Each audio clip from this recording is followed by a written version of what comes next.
So this is the lecture for Chapter 8 and Chapter 9, which is Female Reproductive System and Male Reproductive System.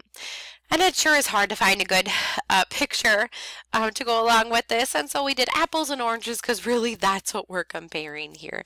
The difference between men and women, we could go on for days, right? Starting in Chapter 8, the introduction of the female reproductive system is good for you to be able to read through. I'm not going to hit too much on it. Under the pregnancy area, a few pages in, there's some nice bold terms here. Again, anything that's bold is going to be interesting for you to pay attention to. But the HCG paragraph is a good one to read about the human chorionic gonadotropin pregnancy tests and what they're looking for and things like that. That's interesting for you to read. IUDs are talked about on the next page as well, and then birth control pills. And there's kind of a watch box at the bottom of that next page. How do birth control pills work? This is going to be really good for you to be able to read and understand. Then we get to our yellow vocabulary page, which there is quite a few. There's 3 pages worth of vocabulary here in the yellow boxes. And then we get to our terms, okay, flashcard information here.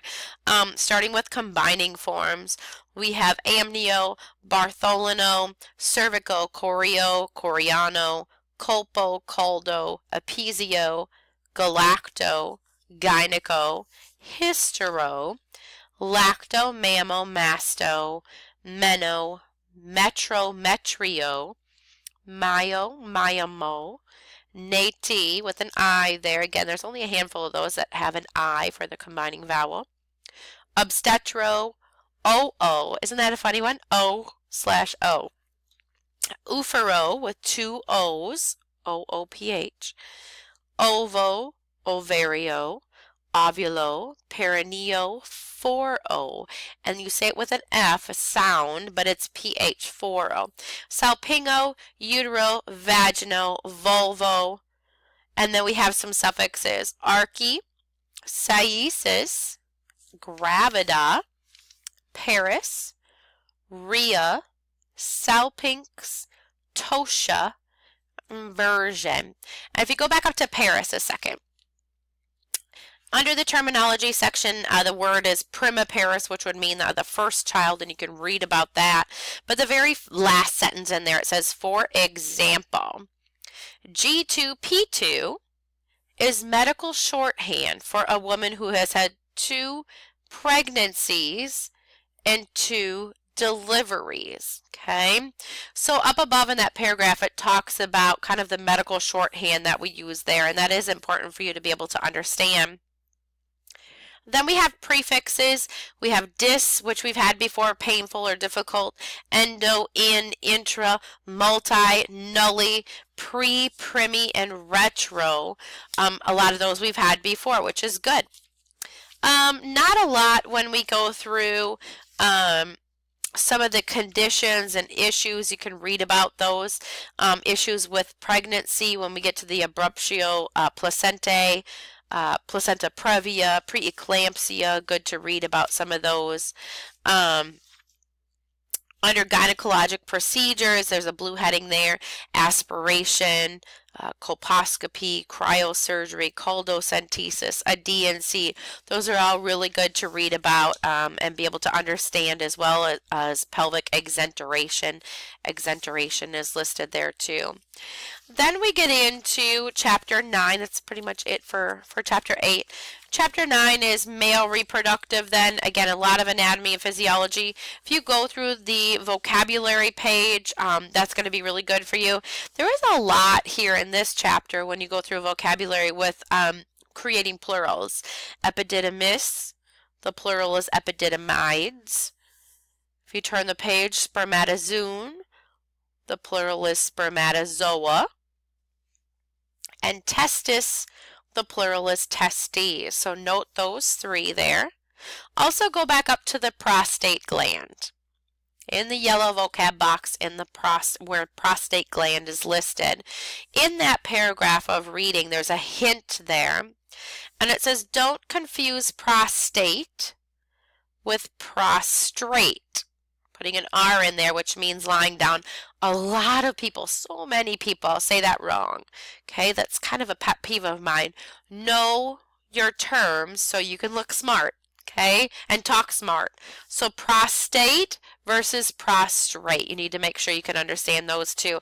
And then there are some 3 watch boxes at the bottom there. You can read about watch boxes. Always good to kind of pay attention to. Then we have combining forms, and sometimes it's fun to share ways of remembering things. And I'll tell you one. The first combining form here is andro. Andro means male. Okay, andro. Andro means male. The only way I remembered that, and I remember doing this when I was in school, I have one brother out of my whole family, and his name is Andrew. He's the only male, Andrew. Okay, that's how I remember it. You're going to find weird ways to remember some of these word parts. Balano, cryo, crypto, epididimo, gano, hydro. They go on for a few pages here. One kind of that's kind of funny and different that people kind of look at is the last combining form listed there, zoo. Looks like zoo, and it means animal life. Okay, some of these we get kind of funky and we think, well, how in the world? Sometimes some of our definitions are drawn from Latin. Sometimes zoo, I'm trying to wonder, besides that term there, azoospermia, I'm not sure if we'll use zoo in many other words. In medical terminology, so it's there, but we don't come across it very often. There's some suffixes there as well.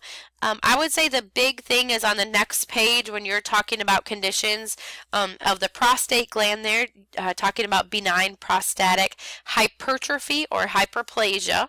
Both of those terms are the same, or BPH. So looking at the picture, figure 9.9 there and reading about it is going to be really good for you as well.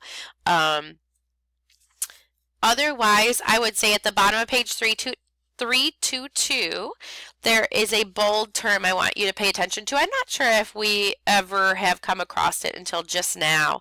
Under gonorrhea, remember those RRHs when you're spelling, there's a term called purulent. Okay, say that with me, purulent. P-U-R-U-L-E-N-T. It means pus-filled. Okay, there are a lot of things, not just in the male reproductive system, that can be purulent, okay, meaning with pus. So that's a term that you need to make sure you understand and know. Lab tests and procedures, the PSA is just like the female's pap smear. Okay, one gets covered, each year or every other year usually. Digital rectal exam is one. TURP, a transurethral resection of the prostate, is another very common one as well. And then vasectomy at the end. And then that's the end of both of these chapters lecture.